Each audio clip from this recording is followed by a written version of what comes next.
मौत तू एक कविता है, मुझसे एक कविता का वादा है, मिलेगी मुझको डूबती नब्जों में जब दर्द को नींद आने लगे, जर्द सा चेहरा लिए जब चांद उफक तक पहुंचे, दिन अभी पानी में हो और रात किनारे के करीब, ना अंधेरा ना उजाला हो, ना अभी रात ना दिन, जिस्म जब खत्म हो और रूह को जब सांस आए, मुझसे एक कविता का वादा है, मिलेगी मुझको। फिल्म आनंद में इस्तेमाल हुई गुलजार की लिखी इस कविता में कितना सम्मोहन है ना। इस कविता का भाव कुछ ऐसा है, मृत्यु भयावह नहीं बल्कि शांत और स्वीकार्य रूप में प्रस्तुत है।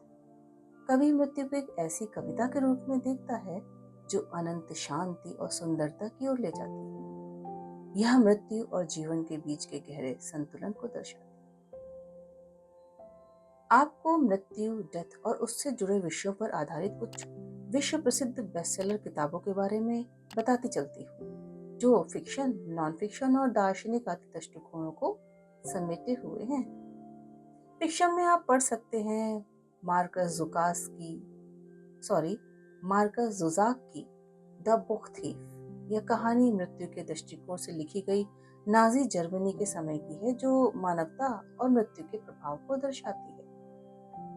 फिर है एलिस सेबोल्ट की द लवली बोन्स, जिसमें एक मृत लड़की अपने परिवार को अपनी हत्या के बाद जिंदगी में आगे बढ़ते हुए देखती है। फिर एक और बुक है गैब्रियल गार्सिया मार्केज की 100 Years of Solitude, जो जीवन, मृत्यु और चक्रीय अस्तित्व, साइक्लिक एग्जिस्टेंस को जादुई यथार्थवाद के माध्यम से प्रस्तुत करती है। टोनी मॉरिसन की बिलव्ड, यह गुलामी के दर्द और मृत्यु की छाया के बीच एक बच्चे की आत्मा की कहानी है। नॉन फिक्शन में आप पढ़ सकते हैं, एक है अतुल गवांडे की बीइंग मॉर्टल, जो वृद्धावस्था, मृत्यु और अंतिम समय में जीवन की गुणवत्ता पर एक मार्मिक दृष्टिकोण देती है।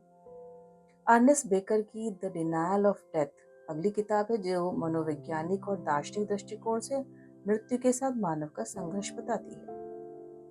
फिर एक बुक है पॉल कलानिथी की व्हेन ब्रेथ बिकम्स एयर, एक न्यूरोसर्जन का संस्मरण है या जो कैंसर से अपनी मृत्यु के करीब होने का अनुभव साझा करता है। एक बुक और है कैटलिन डोटी की smoke gets in your eyes, एक शवगृह संचालक की मृत्यु उद्योग पर हास्य और गहन दृष्टि के साथ लिखी गई किताब है।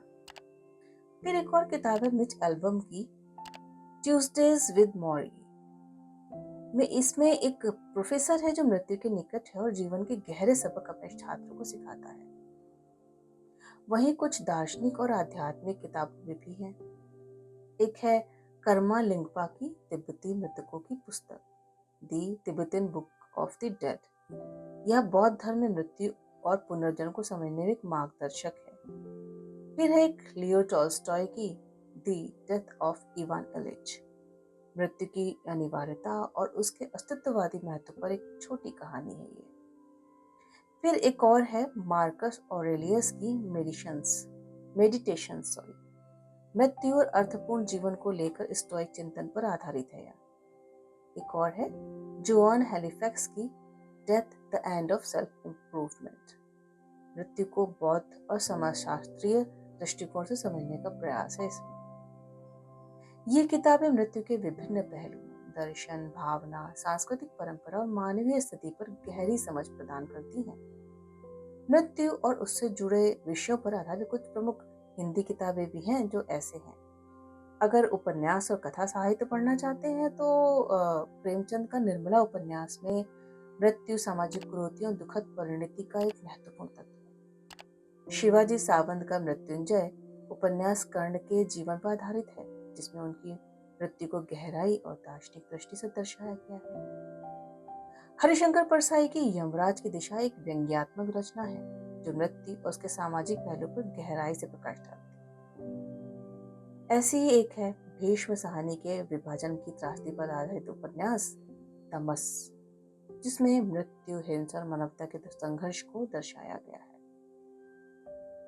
कई दार्शनिक और आध्यात्मिक किताबें भी मृत्यु पर अपने विचार साझा करती हैं, जैसे भगवत गीता, यह जीवन और मृत्यु के गूढ़ दर्शन को सरल भाषा में समझाने वाली मृत्यु पर सबसे प्रभावशाली भारतीय कृति है। एक और है महात्मा गांधी की सत्य के प्रयोग, जो गांधी जी के आत्मकथात्मक संस्मरण में मृत्यु और जीवन के बीच के संबंधों का विश्लेषण है। ऐसे ही योग वशिष्ठ है, जो मृत्यु और मोक्ष के सिद्धांतों पर आधारित एक गहन आध्यात्मिक ग्रंथ है। नॉन फिक्शन हिंदी किताबों में भी कई पर डेथ पर बातचीत हुई है, जैसे ओशो की मृत्यु के बाद का जीवन, जिसमें ओशो के प्रवचनों में मृत्यु को एक उत्सव के रूप में देखा गया है और इसे जीवन का नहीं बल्कि एक नई शुरुआत माना गया है। आचार्य रजनीश ओशो की ही है अगली किताब जीवन और मृत्यु। यह जीवन और मृत्यु के गहरे रहस्यों को सरल भाषा में समझाने वाली किताब है। फिर है स्वामी विवेकानंद की मृत्युंजय साधना। यह किताब मृत्यु और मोक्ष के बारे में योग और ध्यान के माध्यम से गहरी समझ देती है। आज डेथ पर इतनी जानकारी लाने का मकसद है कि इस एपिसोड की दोनों किताबें कुछ कुछ इसी से जुड़ी हुई हैं। पहली है 2021 में पेंगुइन स्वदेश से पब्लिश हुई सदगुरु की लिखी बेस्ट सेलर किताब। एक्चुअली 2021 में तो हिंद पॉकेट बुक्स था, तो वहां से पब्लिश हुई थी मृत्यु जाने एक महायोगी से, जो जीवन और मृत्यु के गहन रहस्यों को समझने का प्रयास है। इसमें मृत्यु को नकारात्मक रूप में देखने के बजाय उसे जीवन के स्वाभाविक और अनिवार्य हिस्से के रूप में स्वीकार करने पर जोर दिया गया है। इसमें मृत्यु के दर्शन में सदगुरु बताते हैं कि मृत्यु एक अंत नहीं बल्कि एक प्रक्रिया है। इसे समझने और स्वीकार करने से भय कम होता है। मृत्यु के बाद आत्मा की यात्रा और पुनर्जन्म पर उनका दृष्टिकोण आत्मा का महत्व बताता है। मृत्यु को एक उत्सव के रूप में स्वीकार करने से ध्यान और साधना का महत्व आध्यात्मिक तैयारी के लिए है। मृत्यु को जीवन का हिस्सा मानकर उसे जीने की प्रेरणा के रूप में देखने का व्यावहारिक दृष्टिकोण भी देते हुए यह किताब मृत्यु से जुड़े भय को कम करने और आध्यात्मिकता के माध्यम से उसे गहराई से समझने की कोशिश करती है। सदगुरु की लिखी मृत्यु का प्राइस है 250 और पेजेस है 340। आइए सुनते हैं किताब से एक अंश।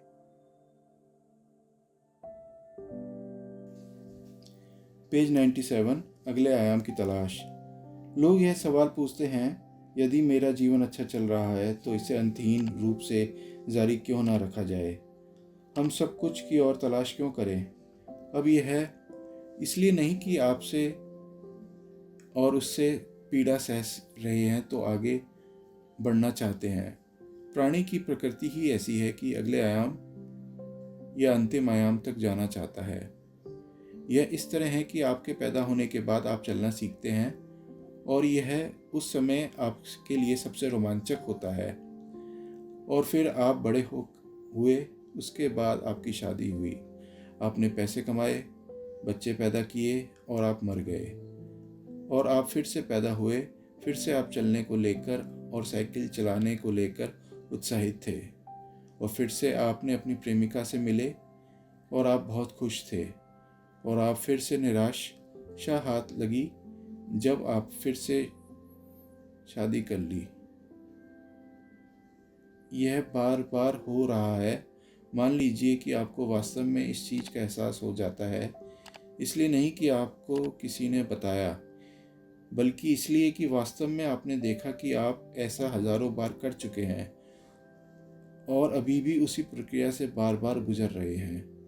ऐसे में क्या आप दोबारा उस सब से गुजरना चाहेंगे?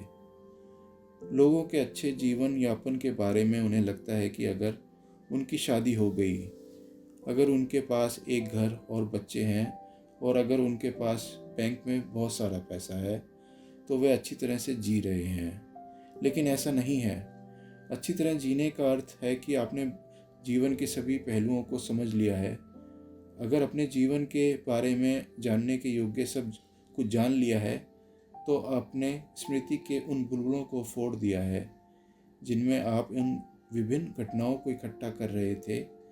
अगर आप में यह बार जब आपको एहसास होता है कि आप उन्हीं चीज़ों को दोहरा रहे हैं तो आपको पीड़ा होगी। फिर आप अगले आयाम की ओर बढ़ना चाहेंगे। या इस तरह से देखिए, मान लीजिए हम आपको अपनी पसंदीदा फिल्म बार बार दिखाएं।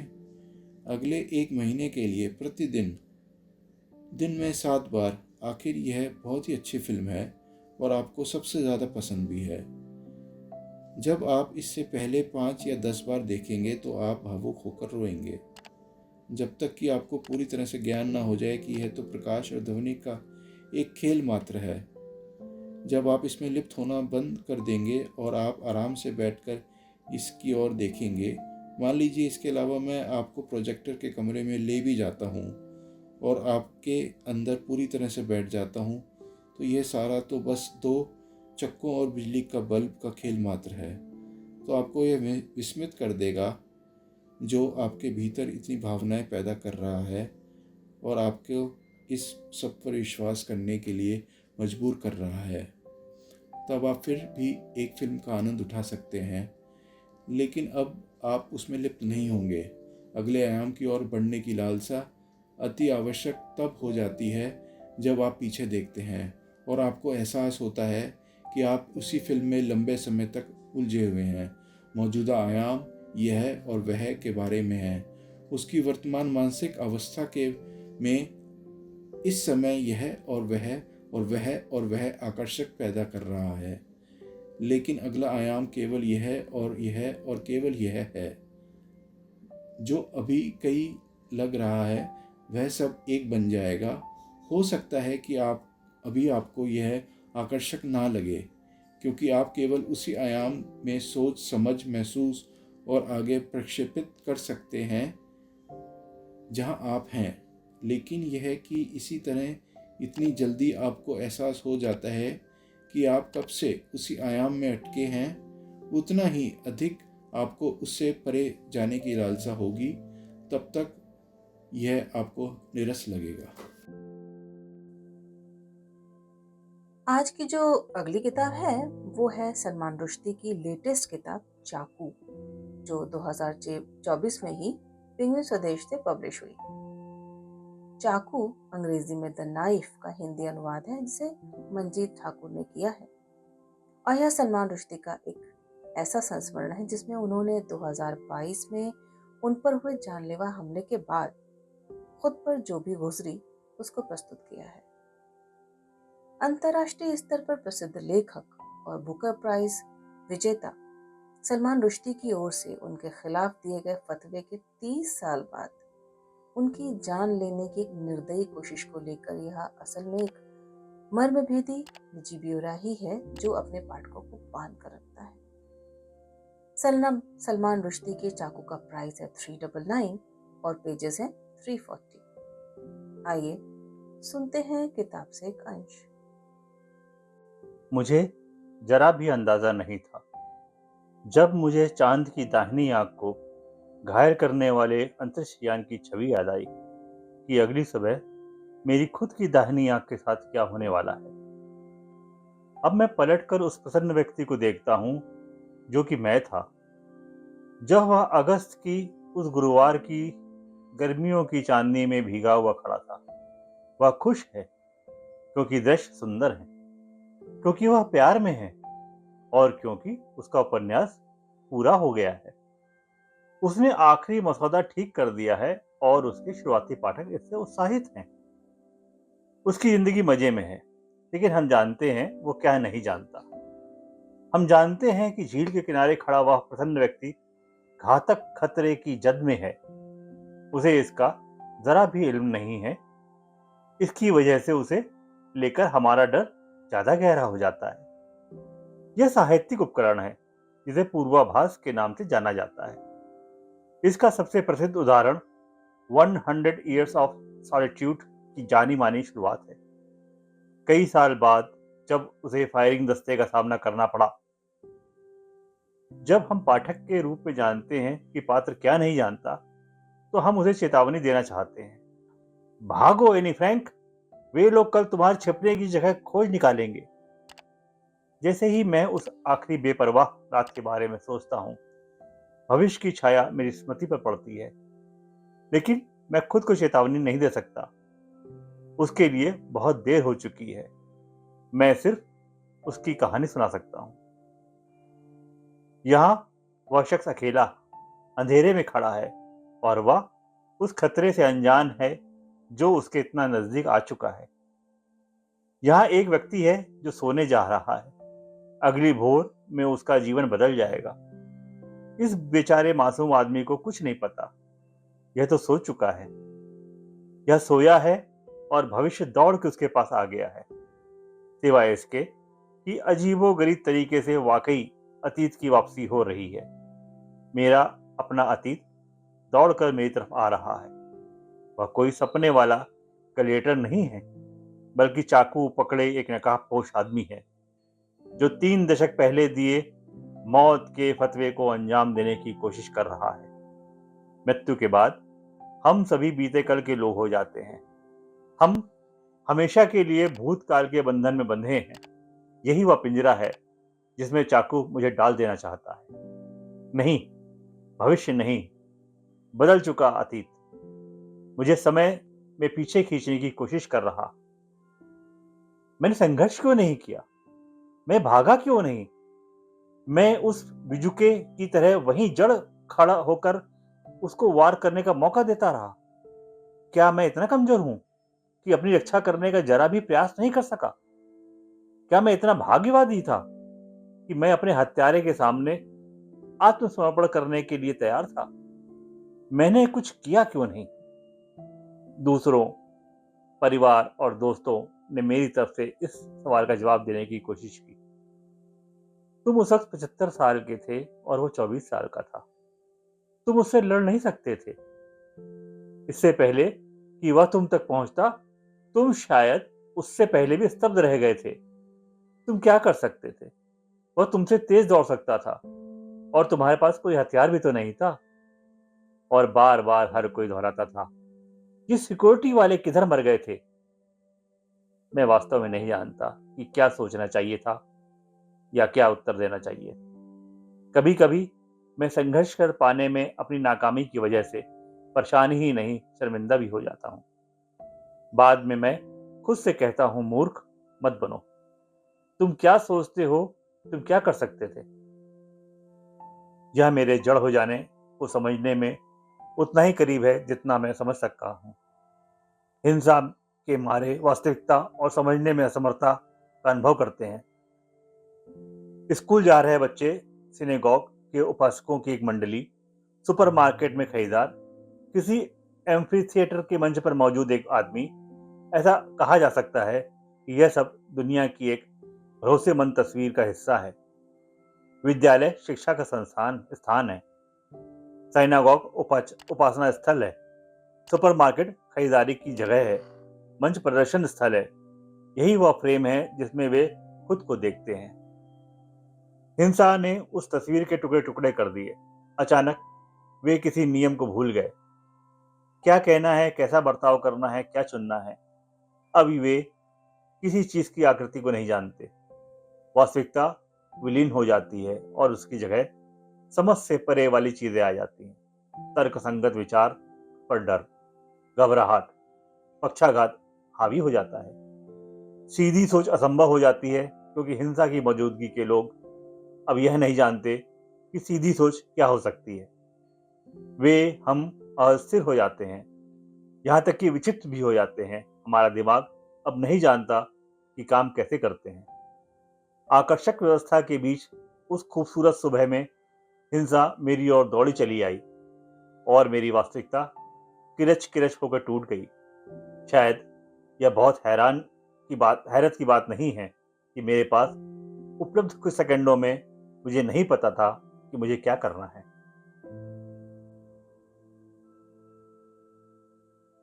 आज मृत्यु और चाकू दोनों पुस्तकें अलग अलग दृष्टिकोण से मृत्यु की व्याख्या करती हैं। एक आध्यात्मिक तो दूसरी व्यक्तिगत। निज से परे तक की यह आवाजाही पाठक को थोड़ा और सजग कर जाएगी। आज के एपिसोड का विषय मृत्यु को चुनने का खास कारण यह था कि इस podcast B2B with Shivani Khare, back to books with Shivani Khare की शुरुआत 2024 की जनवरी में हुई थी और अब दिसंबर की आमद हो गई है। तो साल के आखिरी महीने को एक अंत और एक शुरुआत को समर्पित किया जा रहा है, जिसके लिए मृत्यु से बेहतर क्या कुछ हो सकता था। आशा है आपको मेरी यह कोशिश पसंद आई होगी।